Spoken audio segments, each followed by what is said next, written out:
بكل قوة ندفعهم وبكل قوة ندفعهم وسنمضي ندك معاقلهم. Assalamualaikum warahmatullahi taala wabarakatuh. Alhamdulillahirabbil alamin.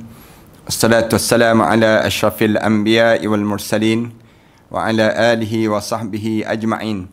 Subhanaka la ilma lana illa ma 'allamtana innaka antal alimul hakim. Rabbi shrah li sadri wa yassir li amri wahlul 'uqdatam min lisani yafqahu qawli.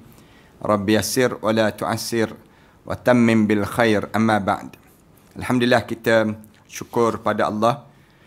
Sekali lagi Allah memberi peluang pada kita untuk kita mempelajari satu tajuk yang penting yang biasa terjadi dalam masyarakat kita pada hari ini, iaitu kewajipan bagi muslimah untuk memakai hijab apabila mereka ini berada di luar daripada rumah. Pada ayat yang ke-59 daripada surah Al-Ahzab yang kita belajar ini menunjukkan satu dalil di mana Allah Subhanahu Wa Taala mengarahkan muslimah ataupun orang perempuan Islam yang baik supaya menutup aurat ataupun menjaga yang disebut dengan susun atur yang Allah Subhanahu Wa Taala jadikan dalam hidup seorang perempuan, di mana orang perempuan ini Allah telah muliakan mereka. Allah jadikan satu nama Allah berada dalam tu badan orang perempuan yang disebut dengan rahim. Ini nak sebutnya kemuliaan yang Allah jadikan. Dalam tu badan orang lelaki tak ada nama Allah. Dalam tu badan orang lelaki. Tapi nama orang perempuan Allah masukkan dalam tu badan dia Ar-Rahim. Yang mulia, yang penuh dengan kasih sayang itu menunjukkan Allah ini memuliakan orang perempuan. Oleh kerana Allah memuliakan orang perempuan, Allah jadikan beberapa ayat dan beberapa surah-surah yang mengajar supaya kita ni jaga yang disebut dengan aurat kita, jaga yang disebut dengan susun atur yang Allah telah aturkan dalam kehidupan kita. Alhamdulillah, para penonton dan sahabat-sahabat sekalian, sahabat-sahabat boleh dapatkan kitab ini, iaitu kitab Azmatus Suratul Ahzab, kebesaran surah Al-Ahzab. Azmatus Suratul Ahzab ini, di mana hebatnya surah Al-Ahzab, yang insya-Allah kita akan bicarakan dengan tajuk ini. Dalam tajuk yang kita bicarakan ini, insya-Allah kita akan sebut satu persatu mengenai daripada ayat yang ke-59, daripada di mana dalam surah Al-Ahzab ini cerita tentang mengenai bagaimana kita diajar supaya pastikan diri kita, isteri kita, anak-anak kita dan juga setiap orang perempuan ini berhijab apabila berada di luar rumah. InsyaAllah demikian. Kita baca dahulu. Mudah-mudahan kita dapat pahala daripada bacaan yang kita baca ini. A'udzubillahi minasyaitanirrajim. Bismillahirrahmanirrahim. Ya ayyuhan nabiyyu qul li azwajika wa banatika wa nisa'il mu'minin yudnina 'alayhinna min jalabibihin dhalika adna an yu'rafna fala yu'zain wa kana Allahu ghafurar rahima. لئن لم ينته المنافقون والذين في قلوبهم مرض والمرجفون في المدينة لنغرينك بهم ثم لا يجاورونك فيها إلا قليلا ملعونين أينما ثقفوا أخذوا وقتلوا تقتيلا سنة الله في الذين خلوا من قبل ولن تجد لسنة الله تبديلا. Sadaqallahul Azim.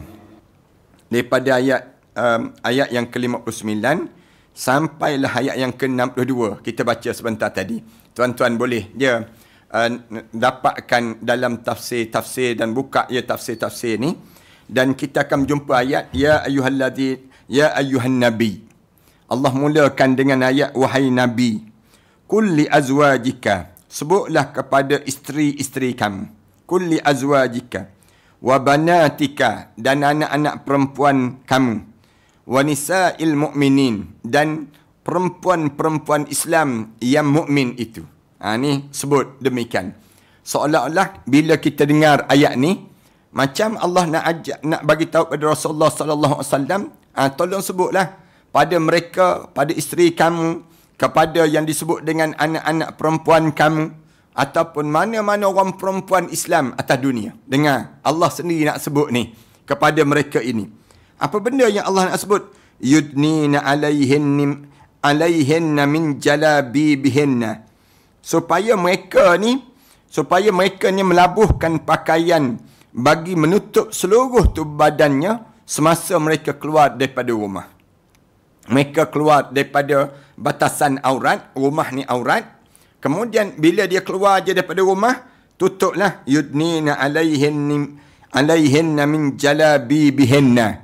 Ataupun kalau dalam rumah pun, kalau ada orang yang sama dengan dia, ataupun orang yang boleh kahwin dengan dia kena tutup aurat juga.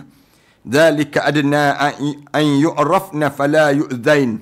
Dengan cara demikian kamu dikenali orang-orang yang baik. Bila kamu tutup aurat, tanda kamu ni orang-orang yang bagus, orang-orang yang terbaik di atas dunia ini. Fala yu'zain, bila kamu tutup aurat ini, tak ada orang yang nak mengganggu kamu, maka kamu akan terselamat. Ini cara Allah ajar demikian pada kita ni. Wa kana Allahu ghafurar rahima. Sesungguhnya Allah ini Maha Ghafur, Maha mengampun, dan juga Maha yang disebut dengan rahima, belas kasihan terhadap hamba-hambanya. Para hadirin sekalian, kalau kita perhati dalam ayat yang Allah Subhanahu Wa Taala sebut ni, Allah perintahkan pada Rasulnya agar memerintahkan semua kaum perempuan yang beriman. Allah Subhanahu Wa Taala sebut khususnya isteri-isteri Rasulullah sallallahu alaihi wasallam. Isteri Rasulullah. Siapa lagi? Anak-anak perempuan Rasulullah. Rasulullah nak mengingatkan kemuliaan yang mereka miliki sebagai ahlul bait Rasulullah sallallahu alaihi wasallam. Ni isteri Rasulullah ni, mereka ni mulia. Kerana apa dia? Kerana jadi isteri Rasulullah sallallahu alaihi wasallam. Anak-anak Rasulullah pun jadi mulia. Kerana apa jadi mulia? Kerana anak-anak Rasulullah sallallahu alaihi wasallam. Ahlul bait dipanggil. Kemudian hendaklah mereka nyebut apa dia? Yudnina alaihinna min jalabibihinna. Supaya mereka melabuhkan kain tudung mereka ni. Pakai kain tudung. Pakai kain tudung tu. Bila pakai kain tudung, tutup je kepala ni. Kemudian labuhkan kain tudung ni. Sampai ke mana? Bawah kepada dada dia. Jangan bagi nampak dada ni. Orang perempuan, jangan bagi nampak tertonjolnya dada dia. Jangan. Tetapi kain yang dia pakai itu hendaklah yudnina alaihinna min jalabibihinna. Dia kena turunkan kain dia ni, jangan bagi nampak kat tepi, jangan bagi nampak ke depan, tetapi bagi turun ni ingat betul-betul orang lelaki.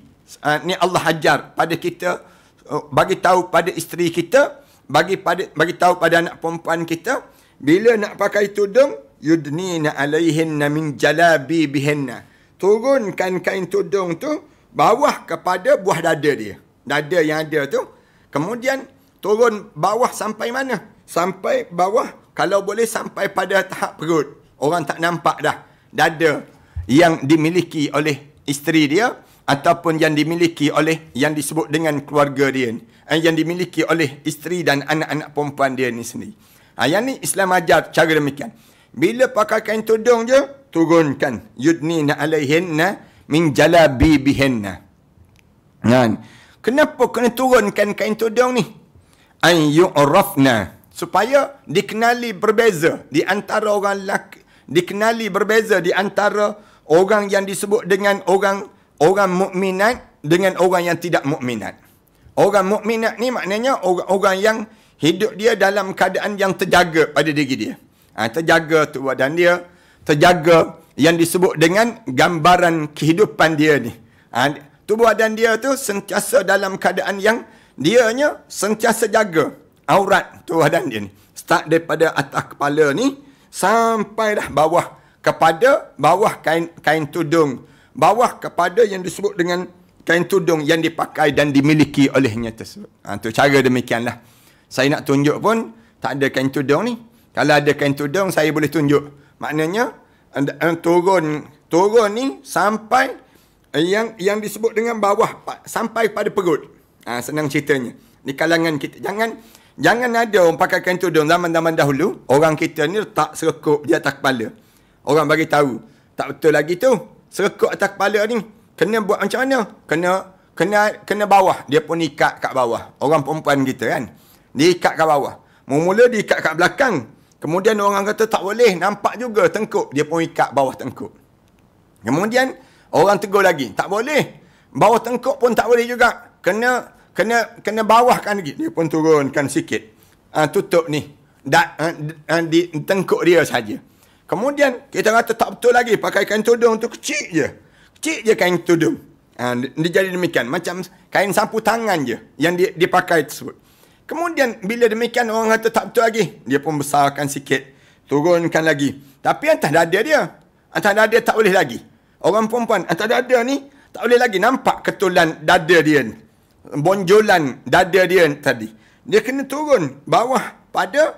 Lalu disebut kena bawah lagi. Jangan bagi nampak lengguk-lengguk bahu dia. Jangan sampai peringkat nampak yang disebut dengan ketulan dada dia. Turunkan bawah kepada dada ni sendiri. Dada ni biar turun di bawah ini. Inilah baru betul kain tudung yang dipakai. Ada setengah-setengah ulama lagi dia ajar bahawa kalau boleh pakai itu bawah kepada punggung. Jangan bagi nampak punggung. Orang perempuan bila kalian pakai kain tudung tu turunkan lagi bawah pada punggung, kecuali baju kalian yang kalian pakai itu tutup, lenggokan punggung pula. Itu cara yang diajar dalam Islam lah. Kerana bentuk punggung ni pun dipandang oleh setengah-setengah mata-mata yang liar, mata-mata yang jahat.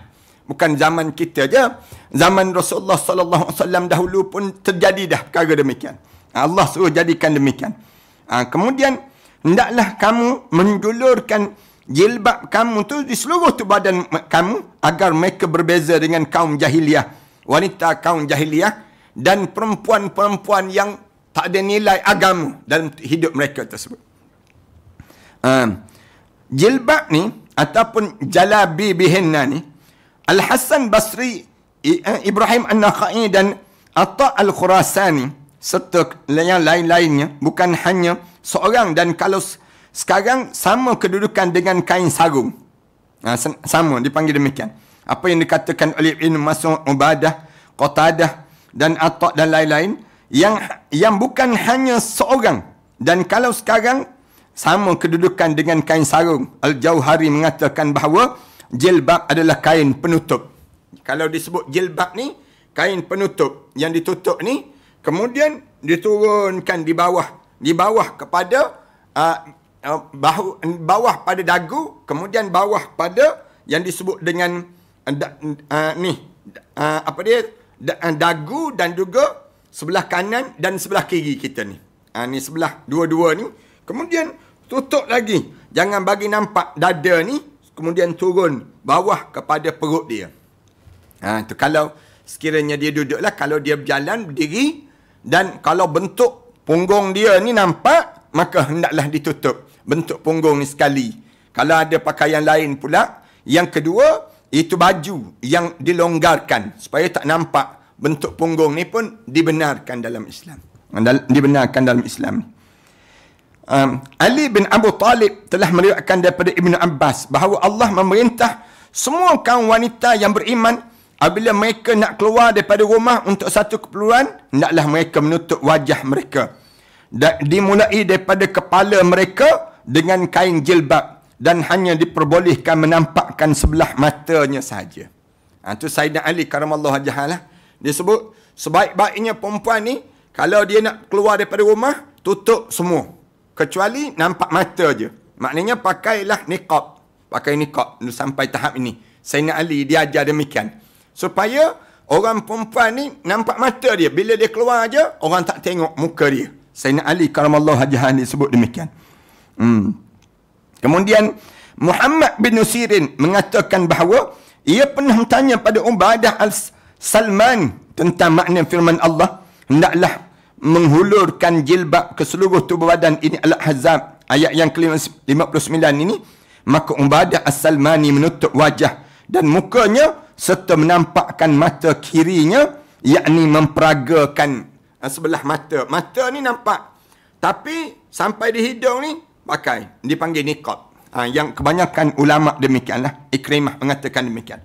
Saya sendiri, para penonton dan yang dikasihi sekalian, kalau sekiranya kita ni tidaklah mendatangkan fitnah, wajah kita ni ala kadar je, maknanya wajah kita ni orang biasa-biasa, tidaklah kata muka kita ni menjadi tarikan tenungan orang yang memandang, maka muka kita ni tidaklah diperlukan pakai niqab. Tapi kalaulah muka kita ni menjadikan pandangan, orang tengok muka dia lawa sungguh lah, orang menung tengok muka dia, maka dalam Islam dia ajar supaya kamu ambilkanlah niqab, kamu tutup daripada hidung kamu ni, atas hidung kamu tu sampailah ke bawah ni, muka kamu tu kat bawah. Orang perempuan, manakala mata, biarkanlah, bolehlah mata tu memandang, dahi ni sikit, kemudian yang lain tu tutup seluruh tu badan kita. Ni nak kena jagalah aurat yang ke atas bagi orang perempuan lah. Tapi kalau sekiranya masyarakat kita ni masyarakat yang tak memandang pun muka, tak ada apa pada muka, jadi oleh demikian tak apalah orang perempuan ini hanya nak pakai yang disebut dengan pakaian yang tutup bahagian muka dia saja. Pakai scarf, kemudian pakaikan tudung satu lagi, kemudian dia mula buka muka dia, bahagian muka ni. Bahagian muka tu ditunjukkan, bawah dia ni ditutup elok-elok. Start daripada dagu dia ni sampai ke bawah ni, maka dia kena tutup. Yudnina alaihinna min jalabibihinna. Allah Subhanahu wa taala sebut yudnina alaihinna min jalabibihinna. Labuhkan kain tudung dia ni bawah pada dada dia. Bawah pada dada, supaya nak sebutnya bila turun ke bawah tersebut, dia pun tak sampailah untuk dia nak lihat yang disebut dengan diperlihat bentuk tu badan dia ini sendiri. Cara demikianlah. Ikrimah mengatakan hendaklah seorang wanita menutup bahagian lehernya yang kelihatan dengan menurunkan jilbabnya untuk menutupinya. Orang perempuan ni dia boleh sampai peringkat mana? Dia boleh sampai peringkat tutup dagu dia ni, jangan bagi nampak leher dia ni. Dengan adik ipar dia, dengan ipar duai dia. Kalau dalam rumah, misalnya datang tetamu dalam rumah, jadi macam mana? Pakaikan tudung. Kemudian lepas itu sampaikan muka je nampaknya. Kemudian tangan tu, baju tu lengankan. Lengan tu biar tutup sampai tahap yang disebut dengan lengan dia ni. Jangan dia pakai baju tangan pendek. Jangan. Kerana ni aurat. Bahagian yang dia ada lengan dia ni aurat. Cara dianya, pakai baju lengan panjang, besarkan sikit, kemudian lengankan dia tersebut, kemudian kancing betul-betul pada lengan ini sendiri, supaya tak terselak. Bila dia nak ambil barang dan sebagainya, tak ternampak bahagian aurat bagi orang perempuan ini sendiri. Terus kena jaga pada diri kita demikian. Abu Hatim mengatakan, telah menceritakan pada kami Abu Abdullah Az-Zahrani tentang catatan yang dikirim oleh Abdul Razak kepadanya, bahawa telah menceritakan pada kami Ma'mar daripada Ibnu Khaisam, daripada Safiyah binti Syaibah, daripada Ummu Salamah yang menceritakan bahawa ketika ayat ini diturunkan, iaitu hendaklah mereka perempuan muslimah ini menghulurkan jilbabnya ke seluruh tu badan mereka, dalam surah Al-Ahzab ayat yang ke-59 ini, maka kaum wanita Ansar keluar seakan-akan di atas kepala masing-masing dari mereka ada burung gagak, kerana sikap mereka yang tenang. Start daripada turun ayat ni, orang perempuan Ansar kalau dia keluar rumah tu semua jalan tunduk macam ada gagak di atas kepala ni. Tu cara.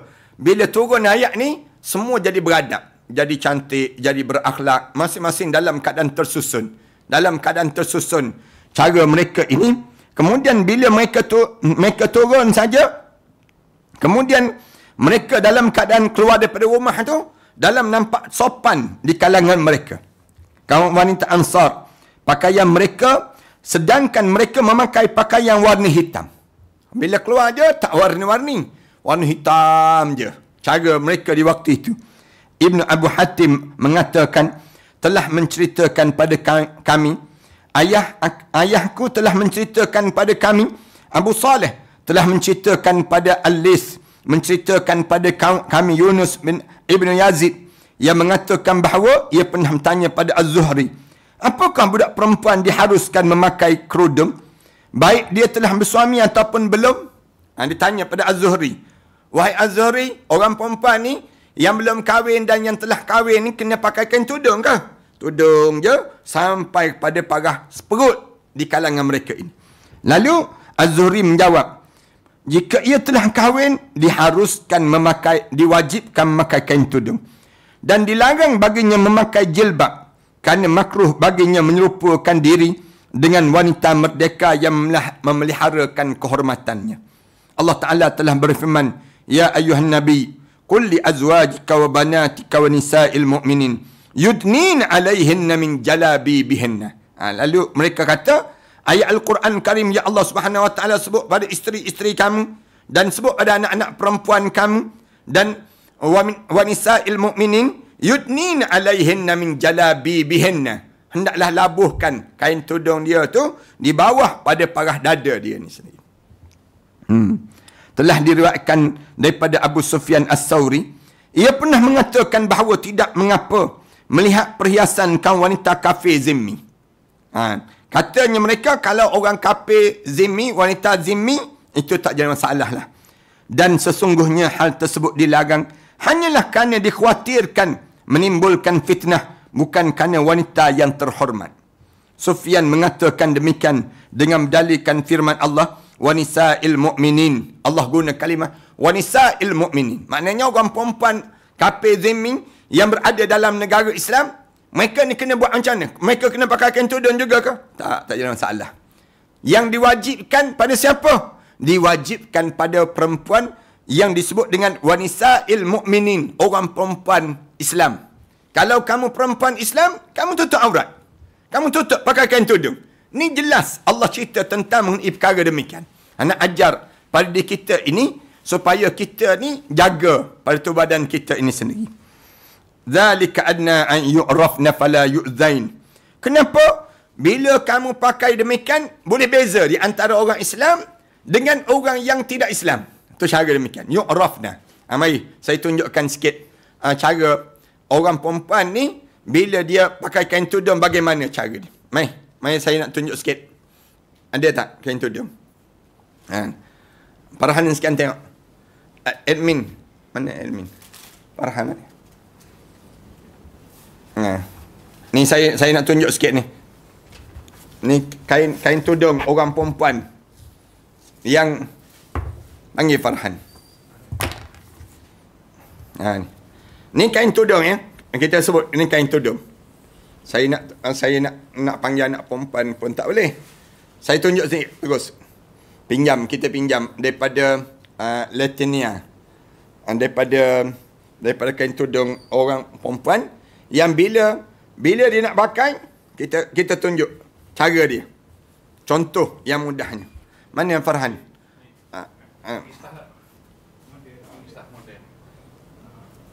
Boleh? Seorang kita nak tunjuk sikit. Seorang lagi pembantu. Mana seorang lagi pembantu? Belakang ya, duduk belakang ya. Okey. Mai sini. Kita tunjuk. Macam mana nak tunjuk? Ni live ni. Mai dua-dua menghadap ke belakang. Menghadap ke belakang. Menghadap ke belakang, tak payah pandang ke depan.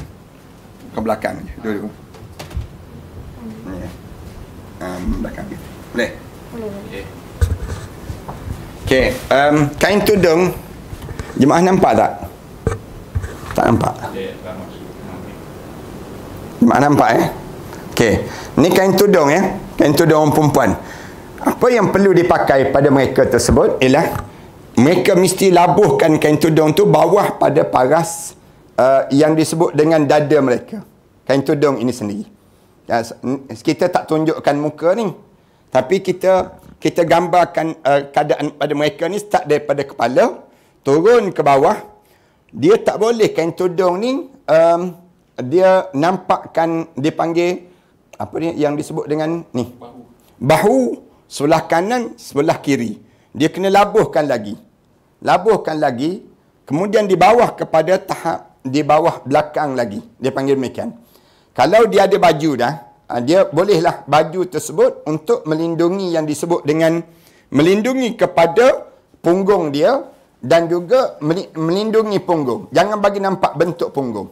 Tetapi manakala kain tudung dia tu, bolehlah dia nak balut, dia nak ikat, dia nak simpul macam mana pun, tapi jangan sampai peringkat kain tudung dia ni, sampai peringkat kain tudung tersebut nampak pada bahu kanan, bahu kiri dia.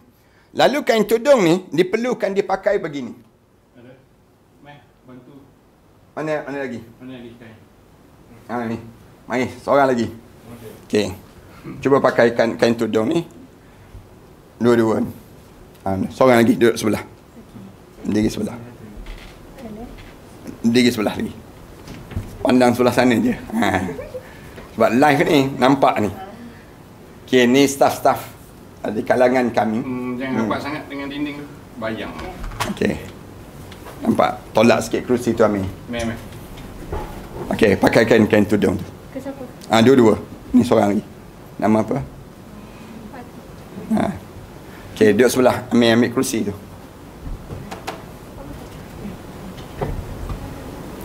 Saya nak sebut tentang tak apa nama apa? Yang ni tak payah pakai. Yang tengah tu. Dua. Okey, pandang sebelah sana. Okey, tengok ada perbezaan kan? Ada tiga orang. Kita modelkan. Okey. Nampak tak? Farhan nampak tak? Nampak. Okey. Tak apa ya, tak ikat pun. Saya nak belakang je. Okey. Jemaah sekalian nampak tak? Okey, jelas kan? Kain tudung yang macam ni baru betul dipanggil kain tudung yang memenuhi syariat. Maksudnya bila kita pakai betul-betul tiga-tiga ni, daripada dua tadi yang saya buat contoh tadi, tadi dua contoh, tapi yang ni tiga-tiga ni baru betul memenuhi syariat dia panggil. Keperluan yang di kalangan kita untuk bila kita menutup aurat, kita mesti tutup bahu, mesti tutup, jangan bagi nampak bahu, kemudian jangan bagi nampak yang disebut dengan dada ke depan, dada depan. Okey, tiga-tiga orang ni boleh pusing ke depan, boleh pakai tu kan. Okey, boleh tengok saya tunjukkan ni di antara tiga-tiga. Tak nampak seorang lagi. Delay sikit. Okey. Ni bila dipakaikan kain tudung yang sebenar, dia mesti labuh di bawah pada paras dada. Bawah paras dada sampai ke perut. Tu dia cara demikian. Bila dipakaikan, ni yang sepatutnya. Dan zaman Rasulullah sallallahu alaihi wasallam, wanita Ansar dia tutup, dia pakai macam nilah niqab. Jadi nampak mata saja. Zaman wanita Ansar, dia akan jadi demikian. Jadi ini di antara contoh yang saya maksudkan dengan pakaian yang diajar dalam Islam supaya kitanya jangan bagi nampak tu badan. Tengkuk jangan bagi nampak. Kemudian bahu kita jangan bagi nampak. Dada orang perempuan pun jangan bagi nampak. Kemudian dan setengah alim ulama dia kata kalau ni tiga-tiga ni cantik-cantik semua. Jadi oleh kerana dia ni cantik semua, maka ditutuplah. Dia pakailah yang disebut dengan niqab tadi. Bila dia pakai niqab tadi, Maknanya dia telah menutup yudnina alaihinna min jalabibihinna. Zalika lalu Allah Subhanahu Wa Taala sebut inilah cara untuk mereka dikenali sebagai seorang perempuan yang baik, perempuan yang berbeza di antara perempuan yang selain daripada mereka ini, maknanya perempuan yang jahat dan yang buruk. Terima kasih. Cara demikian. Boleh. Model petang ni. Boleh kan? Ni jemaah boleh. Boleh nampak tu? Terima kasih kepada tiga-tiga model lan. Tiga-tiga ni staff yang adik-adik praktikal yang masih lagi belajar, tapi mereka masih lagi dalam praktikal di kalangan kita ini. Kemudian wanisa'il mu'minin, sebut pada orang perempuan Islam, dzalika adna an yu'rafna fala yu'zain. Allah Subhanahu Wa Taala sebut inilah cara yang diajar supaya ada yang sebut bawal bidang 50 lah lepas pada ni. Betul. Maknanya pakai itu biar labuh. Jangan kita ni nampak ni bahu ni, jangan. Bila kita nampak bahu, nampak dada dan sebagainya, dia akan menyebabkan rangsangan pada lelaki yang mandang ini sendiri. Allahu Akbar. Allah Subhanahu Wa Taala sebut zalika adna an yu'rafna fala yu'zain. Lalu Allah Subhanahu Wa Taala sebut dengan cara ini, yang demikian itu mereka lebih dikenali, mereka dikenali sebagai seorang muslimah yang baik. Kemudian fala yu'zain, yang lebih utama lagi, mereka ini tidak disakiti. Mereka ini tidak akan dikhianati. Allah jamin keselamatan untuk orang yang sebegini. Ini cara Allah Subhanahu Wa Taala ajar pada diri kita supaya supaya kita ni jaga aurat kita. Boleh tak kita pakai ikut fashion terkini yang ditanya ni? Boleh, tak ada masalah. Tapi dengan syarat tadilah. Jangan bagi bentuk bahu nampak, kemudian dada tertonjol, kemudian pakailah fashion macam mana pun. Nak ikat, salut, angkat, naik ke atas, sangkut ke atas tepi dan sebagainya. Yang tu tak ada masalah. Tapi nak sebutnya, dalam hidup kita, bila kita tutup aurat, kita kena tutup ni dengan tujuan apa dia? Allah Subhanahu Wa Taala sebut an yu'rafna fala yu'zain, dikenali kamu ni muslimat yang baik dan kamu ni tidak dikhianati oleh siapa pun. Siapa yang jamin kita tidak dikhianati? Allah. Jemaah sekalian kena tahu kan, yang khianat ni dia ada dua. Satu, khianatnya belum kahwin. Misal contoh, yang khianat orang buat khianat, orang berbuat macam-macam gaya. Kita dengar macam-macam gaya sekarang kan, yang diajar pada diri kita. Satu lagi, khianat lepas pada kahwin. Dia berumah tangga, dia dapat suami yang tidak khianat pada dia. Dia dapat anak-anak yang tak khianat pada dia. Perempuan ini sama lah. Allah sebut, fala yu'zain, kamu tidak akan dikhianati. Kamu tidak akan disakiti. Jiwa kamu tu terjaga. Kenapa jiwa kamu terjaga? Bila kamunya dalam keadaan kamunya sentiasa jaga aurat ini sendiri. Warna apa yang perempuan kena pakai ni? Warna yang lembut-lembut. Tak boleh pakai warna yang keras-keras. Terang-terang tak boleh. Ada yang tanya, Ustaz, warna apa yang tidak patut dipakai oleh perempuan? Perempuan jangan pakai warna yang terang-terang, menyelah. Jangan pakai demikian. Kecuali dalam rumah untuk menarik perhatian suami dia, anak-anak dia. Tapi bila dia nak keluar daripada rumah, maka orang perempuan kena elakkan daripada memakai warna-warna yang terang-terang. Yang kalau kita tengok tu, wow, merahnya makngah, kita sebut demikian. Maknanya warna yang jenis demikian, jangan. Maknanya pada diri kita, bila kita nak pakai itu, pakaian yang kitanya tidak menjadikan rangsangan orang melihatnya. Tu kena jaga juga pada diri kita lah. Wa kana Allahu ghafurar rahima. Ceritanya yang berlaku ni As-Sa'd telah menyatakan sehubungan dengan makna firman Allah. Wahai Nabi, katakanlah pada isteri-isteri kamu, anak-anak perempuan kamu dan isteri-isteri orang mukminin. Kalau kalian rasa kalian isteri pada orang mukmin, kalian kena ingat yang Rasulullah dah pesan dah tadi. Yang diajar oleh Allah. Rasulullah pesan pada kita, jaga macam ni. Cara pada diri kita ni. Bila turun ayat ni bahawa dahulu kaum lelaki yang fasik di kalangan penduduk Madinah suka sangat keluar malam-malam. Keluar malam-malam, orang lelaki fasik di Madinah ni dalam keadaan keluar malam-malam. Ustaz, tudung sugar craft boleh ke corak-corak macam tu? Sebab banyak tudung gitu. Saya tak faham sangat tentang sugar craft ni. Boleh jadi warna-warna striking sangat, ataupun warna-warna tu terang sangat, ataupun ada corak-corak. Corak-corak tu pun jangan corak-corak yang menarik sangat. Jangan. Nak corak-corak sikit-sikit tu tak apa, tak jangan salah. Tapi kalau corak tu sampai peringkat orang tengok tu menyelah sangat, tak boleh. Tak boleh demikian. Maknanya kalau pakai colourful tu boleh, tapi takutnya begini. Takutnya datangnya rangsangan pada orang yang nak melihat. Kita jangan pakai colourful sangat. Pakai itu dalam keadaan yang kita pudarkan warna tersebut. Jangan sampai peringkat orang tertarik sangat tengok. Orang lelaki pun tengok. Yang menyebabkan akhirnya mendatangkan dosa. Ini nak kena bincang pada diri kita perkara demikian. Tudung saiz biasa boleh tak Ustaz? Tapi baju dah besar. Ya boleh, tak ada masalah. Tapi kena tutup lah. Tutup bahu, tutup dada. Jangan sampai nampak dada dan jangan sampai nampak bahu. Bahu yang bergerak. Kerana bahu ataupun kain tudung kita tu, kita pakai, kita letak dengan sanggul yang tinggi. Tak boleh. Tak boleh demikian. Sanggul tinggi pun tak boleh. Islam dia suruh sanggul tu dah rambut panjang turun ke bawah. Jangan sanggul ke atas.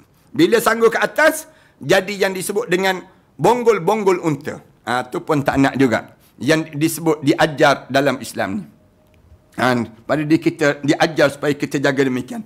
Kerana di zaman Madinah dahulu, orang lelaki suka keluar malam. Orang-orang fasik suka keluar malam. Bila hari malam je mereka keluar. Duduk lepak-lepak. Bergentayangan di jalan-jalan Madinah. Duduk di jalan-jalan Madinah. Dan suka mengganggu wanita yang keluar malam. Zaman Rasulullah pun macam tu. Nak sebutnya gambaran berlaku di saat demikian. Bila keadaan yang jadi begitu, mereka keluar daripada rumah mereka. Dalam keadaan yang mereka keluar daripada rumah. Kemudian, tetapi apabila mereka melihat wanita yang keluar, kemudian mereka keluar. Dan manakala saat itu rumah penduduk Madinah ni kecil-kecil je. Rumah tu kecil-kecil. Tak ada bilik air dalam rumah. Bila hari telah malam, orang perempuan yang hendak menunaikan hajat keluar daripada rumah. Pergi ke bilik air. Bilik air itu jauh. Macam zaman kita dahulu, bilik air ni duduk jauh sikit daripada yang disebut dengan rumah ini sendiri. Rumah ibu dipanggil. Bila keluar, mereka melihat wanita yang keluar tersebut tidak memakai hijab. Tak memakai jilbab. Maka mereka berkata pada teman-teman mereka. Orang lelaki yang nakal-nakal ni. Mereka akan sebut, ini adalah wanita yang boleh kita kacau. Dia sebut demikian. Kalau tak pakai kain tudung. Manakala bila perempuan tu pakai kain tudung, mereka sebut, ni perempuan yang terjaga ni. Perempuan yang terjaga. Jangan kalian kacau perempuan yang terjaga ini. Disebut demikian. Dan apabila mereka melihat wanita yang tidak memakai jilbab, maka mereka kata, ni perempuan murahan ni, perempuan murahan. Kita boleh kacau dia kerana Allah pun dia lawan. Bila Allah pun dia lawan, kita bolehlah kita kacau dia kerana dia ni senang untuk kita tarik hati mereka tersebut. Lalu mereka mengganggu orang perempuan yang macam ni. Turun ayat Quran ini nak suruh kita ni pakai dalam keadaan yang sesuai demikian pada diri kita ni. Kemudian ada pertanyaan, saya nak jawab sikit lah. Ada pertanyaan, betulkan sikit Farhan.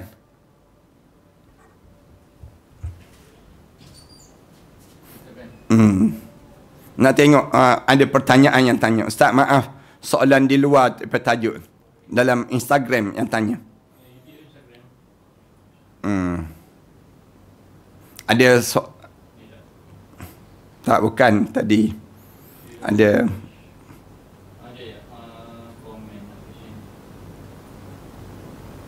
atas sikit.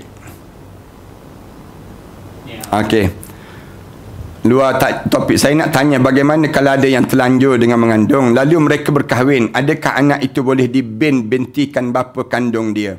Maaf, soalan di luar topik. nak sebut yang ni kita dah bincang dah sebelum daripada ni dalam surah An-Nur. Allah Subhanahu Wa Taala sebut tentang perempuan yang dianya bila dia mengandung, dia telanjur, maka sebenarnya dalam mengikutnya dia tu anak zina. Tapi dalam mazhab Syafi'i kita ni, bila dia belum sampai 6 bulan, sebelum 6 bulan kandungan, dia berdaftar dan dia kahwin, anak itu boleh ataupun dibintikan kepada yang disebut dengan ayah yang baru kahwin tadi. Itu cara demikianlah. Tapi saya tak anjurkan demikian. Saya nak sebutnya bahawa kena kahwin, barulah kita dalam keadaan itu bolehlah kita pakai, bolehlah kita bin dan bintikan. Kalau tak kahwin, dia berzina, maka itu anak zina. Ustaz, boleh tak pakai yang disebut dengan perempuan pakai hodis, sweater yang oversize sampai tak nampak bentuk dada, tapi pakai tudung hanya tutup rambut? Boleh. Boleh, tak jadi masalah. Tu maknanya ditutup. Ditutup juga. Dia pakai hood tu, bila dia pakai tu, tutup lah, tak nampak lah. Kemudian dia pakaikan tudung tutup ni. Kemudian dia pakai baju besar. Boleh, tak ada masalah. Kalau dia tak nak pakai tu, dia pakai baldi. Tak terus. Tutup kepala dia. Boleh, senang ceritanya. Tapi singkat di belakang. Bolehkah pakai tudung labuh di depan, tapi singkat di belakang? Asal tak nampak punggung. Kat belakang dia tu punggung pula. Saiz punggung dia. Sebab tu, kalaulah dia ni pakai kain tudung, kemudian singkat kat belakang. Kemudian belakang tu baju dia tu besar. Itu dibenarkan dalam Islam. Tak ada masalah cara demikian. Tadi ada pertanyaan dalam YouTube yang tanya soalan. Anak perempuan, alhamdulillah tak ada dalam YouTube. Okey. Kemudian saya nak sebut sikit lagi. Wa kana Allahu ghafurar rahima. Hujung tu Allah Subhanahu Wa Taala sebut sesungguhnya Allah ni Maha mengampun dan Maha belas kasihan dengan hamba-hambanya. Apa maksud Allah sebut demikian? Sebab kalau kita tanya, pernah tak kalian membuka aurat? Terbuka aurat. Jawapan dia, kebanyakan di kalangan kita memang demikian. Membuka aurat dan terbuka aurat. Ramai di kalangan kita ni dalam keadaan yang dia buat dosa sebelum daripada ni. Bila dia belajar kali ini, dia belajar, Ustaz, baru saya tahulah Ustaz kena buat macam ni. Baru tahulah macam ni. Katakanlah dia baru tahu hari ni. Maka di waktu ini, dia kena baca ayat ni. Wa kana Allahu ghafurar rahima. Allah ni Maha mengampun dan Allah Maha belas kasihan terhadap hamba-hambanya. Lalu kita sebut apa dia? Bertaubatlah pada Allah. Yang lepas tu, dosa-dosa yang lepas tu, dalam hidup kita, angkat tangan. Ya Allah, dulu aku pernah membuka aurat. Dulu aku pernah melakukan maksiat. Dulu aku pernah buat macam ni dan sebagainya. Yang kita sebut demikian. Tapi sekarang, Ya Allah, aku baru tahu, Ya Allah. Baru belajar. Maka di waktu ini, ampunkanlah dosa aku, Ya Allah. Allah ampun tak dosa dia? Allah ampun dosa dia. Dan Allah Maha belas kasihan dengan hamba-hambanya yang sentiasa meminta ampun pada Allah Subhanahu Wa Taala. Alhamdulillah, kita syukur pada Allah kerana kita dah habis ayat yang ke-54 ini. InsyaAllah kita akan sambung lagi dalam tajuk yang seterusnya ini nanti insyaAllah. A'udzubillah minasyaitanirrajim. Bismillahirrahmanirrahim. Alhamdulillahirabbil alamin wassalatu wassalamu ala rasul amin wa ala alihi wa sahbihi ajma'in. Rabbana iftah bainana wa bain qaumina bil haqq wa anta khairul fatihin. Rabbana zalamna anfusana وإن لم تغفر لنا وترحمنا لنكون من الخاسرين ربنا وتب علينا إنك أنت التواب الرحيم ربنا آتنا في الدنيا حسنة وفي الآخرة حسنة وقنا عذاب النار صلى الله على محمد وعلى آله وصحبه وسلم الحمد لله رب العالمين.